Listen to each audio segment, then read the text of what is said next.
বাংলাদেশ বেতার সিলেট। এবারে শুনবেন স্থানীয় বাংলা খবর। আসসালামু আলাইকুম। আজ রবিবার ২৭শে বৈশাখ, ২১শে জিলকদ, ১০ মে। বাংলাদেশ বেতার সিলেট সংবাদ পড়ছি তিলোত্তমা নাথ তন্নি।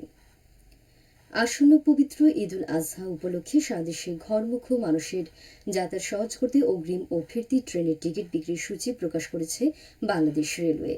আগামী ১৩ মে থেকে শুরু হবে অগ্রিম টিকিট বিক্রি। প্রতিদিন সকাল ৮টা থেকে রেলওয়ের ওয়েবসাইটে টিকিট পাওয়া যাবে।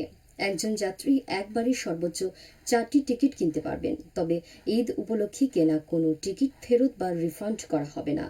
রেলপথ মন্ত্রণালয়ের সূচি অনুযায়ী ১৩ মে বিক্রি হবে ২৩শে মে যাত্রার টিকিট, ১৪ মে মিলবে ২৪শে মের, ১৫ মে ২৫শে মের, ১৬ মে ২৬শে মের এবং ১৭ মে ২৭শে মের যাত্রার টিকিট। ঈদ শেষে ফিরতি যাত্রার টিকিট বিক্রি শুরু হবে ২১শে মে। ওই দিন ৩১শে মে ফেরার টিকিট বিক্রি করা হবে। এরপর ২২, ২৩, ২৪ ও ২৫শে মে যথাক্রমে ১, ২, ৩ ও ৪ জনের ফিরতি টিকিট বিক্রি হবে। সারা দেশের মতো সিলেটেও আজ পালিত হবে বিশ্ব মা দিবস। প্রতি বছর মে মাসের দ্বিতীয় রোববার এই দিবসটি যথাযথ মর্যাদায় পালিত হয়। এই দিনে সন্তানরা শত ব্যস্ততার মাঝেও সচেষ্ট থাকেন একটি দিন মায়ের সান্নিধ্যে থেকে মাকে শ্রদ্ধা, ভালোবাসা ও কৃতজ্ঞতা জানিয়ে শৈশব কৈশোরের বিস্তৃত দিনগুলিকে অনুভব করতে আর আনন্দে শিহরিত হতে, স্বস্তি পেতে।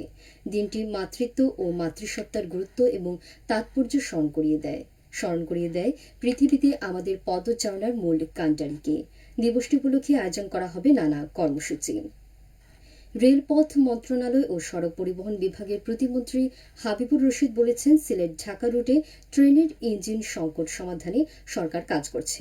একই সঙ্গে Sylhet Dhaka Chattogram dual gauge rail line চালুর লক্ষ্যে সমীক্ষা কার্যক্রমও চলমান রয়েছে। গতকাল সিলেট রেল স্টেশন পরিদর্শন শেষে সাংবাদিকদের সঙ্গে আলাপকালে তিনি এসব কথা বলেন। প্রতিমন্ত্রী জানান, রেলকে লাভজনক ও কার্যকর পরিবহন খাতে পরিণত করতে যাত্রী সেবার পাশাপাশি পণ্য পরিবহনেও গুরুত্ব দিচ্ছে সরকার। রেলের সেবা মান উন্নয়নে নতুন ইঞ্জিন ও কোচ সংযোজন প্রয়োজন বলেও মন্তব্য করেন তিনি। রেলের বেদখল জমি উদ্ধারে সরকারের অবস্থান কঠোর উল্লেখ করে প্রতিমন্ত্রী বলেন, অবৈধ দখল উচ্ছেদও প্রয়োজনীয় ব্যবস্থা নেওয়া হবে। আজ থেকে শুরু হচ্ছে পুলিশ সপ্তাহ ২০২৬। আমার পুলিশ, আমার দেশ, সবার আগে বাংলাদেশ। এই প্রতিপাদ্যে ৪ দিন ব্যাপী উদযাপিত হচ্ছে এবারের পুলিশ সপ্তাহ। আজ সকালে রাজারবাগ পুলিশ লাইন্স মাঠে বার্ষিক পুলিশ প্যারেডের মধ্য দিয়ে পুলিশ সপ্তাহ শুরু হবে। প্রধানমন্ত্রী তারেক রহমান পুলিশের বিভিন্ন কন্টিনজেন্ট ও পতাকাবাহী দলের সুশৃঙ্খল দৃষ্টিনন্দন ও বর্ণিল প্যারেড পরিদর্শন এবং অভিবাদন গ্রহণ করবেন। পুলিশ সপ্তাহ উপলক্ষে রাষ্ট্রপতি মোহাম্মদ শাহাবুদ্দিন ও প্রধানমন্ত্রী তারেক রহমান পৃথক বাণী দিয়েছেন। আগামী ১৩ মে পুলিশ সপ্তাহ শেষ হবে। জ্ঞান বিজ্ঞানে করব জয়, সেরা হব বিশ্বময়। এই প্রতিপাদ্যকে সামনে রেখে সুনামগঞ্জে শুরু হয়েছে ৪৭তম জাতীয় বিজ্ঞান ও প্রযুক্তি সপ্তাহ এবং বিজ্ঞান মেলা। শহরের ঐতিহ্য জাদুঘর প্রাঙ্গণে ২ দিনব্যাপী এই আয়োজনে উদ্বোধন করেন জেলা প্রশাসক মোহাম্মদ মিনহাজুর রহমান। মেলায় জেলার ১২টি উপজেলার বিভিন্ন শিক্ষা প্রতিষ্ঠান শিক্ষার্থীরা তাদের উদ্ভাবিত প্রকল্প ও প্রযুক্তি নির্ভর মডেল প্রদর্শন করছেন। মেলায় ৩৩টি স্টল স্থান পেয়েছে। আজ সকালে জেলা শিল্পকলা একাডেমির মিলনায়তনে বিজ্ঞান বিষয়ক সেমিনার অনুষ্ঠিত হবে। এবারে শুনুন কৃষি সংবাদ। সুনামগঞ্জের জামালগঞ্জ উপজেলার হাওড়াঞ্চলে চলতি বোরো মৌসুমে ধান কাটা সহ কৃষিকাজে নারীদের অংশগ্রহণ উল্লেখযোগ্যভাবে বেড়েছে। অতিবৃষ্টি ও জলাবদ্ধতার কারণে জমিতে হারভেস্টার মেশিন ব্যবহার করা সম্ভব না হওয়ায় শ্রমিক সংকট দেখা দিয়েছে। এতে পরিবারের নারী সদস্যরা পুরুষদের সঙ্গে মাঠে নেমে ধান কাটা, মাড়াই ও শুকানোর কাজে সক্রিয় ভূমিকা পালন করছেন।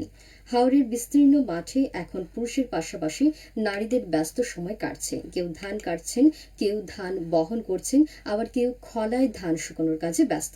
শ্রমিকের অভাব ও বাড়তি মজুরির কারণে কৃষক পরিবারগুলো নিজেদের শ্রমের উপরই বেশি নির্ভরশীল হয়ে পড়েছে। জামালগঞ্জ উপজেলায় ইতিমধ্যে প্রায় ৭৬% ধান কাটা সম্পন্ন হয়েছে।